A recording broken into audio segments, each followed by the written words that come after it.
মধ্যে এগুলো হলো রাতের আধারে তুলে নিয়ে যাচ্ছে এবং আমরা এটাও শুনতে পাচ্ছি নির্বাচন কমিশন বিএনপি বা প্রশাসন মিলেমিশে একাকার হয়ে গিয়েছে। সবচেয়ে অ্যালার্মিংয়ের একটা বিষয় হলো আমাদের নারীদের উপর আক্রমণ চলছে, মা বোনদের উপরে আক্রমণ আমরা সহ্য করব না। আমরা যথেষ্ট ধৈর্য ধারণ করতেছি এবং 12 তারিখে যারা ইলেকশন ইঞ্জিনিয়ারিং চিন্তা করবে, কেন্দ্র দখলের চিন্তা করব, আমরা ঢাকা 8 এবং পুরো বাংলাদেশের জনগণকে ঐক্যবদ্ধ হওয়ার জন্য আহ্বান জানাচ্ছি।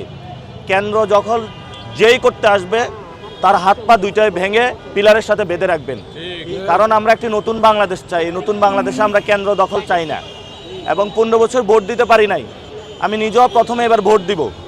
তো আমরা যদি ভোট দিতে গিয়ে দেখি কেউ কেন্দ্র দখল করতে আসছে, আমরা শক্ত হাতে তাদেরকে প্রতিরোধ করবো ইনশাআল্লাহ। ভুলেও এবার 2026-এর ইলেকশনে কেন্দ্র দখলের কেউ চিন্তা করবেন না। আপনাদের কোনো প্রশ্ন থাকলে করতে পারেন। একটা প্রশ্ন আছে, সেটা হচ্ছে যে আমরা অনলাইনে প্রচুর গেমস দেখতে পাচ্ছি, অনলাইন প্ল্যাটফর্মে গেমস দেখতে পাচ্ছি যে নাসিরউদ্দিন পাটোয়ারি বনাম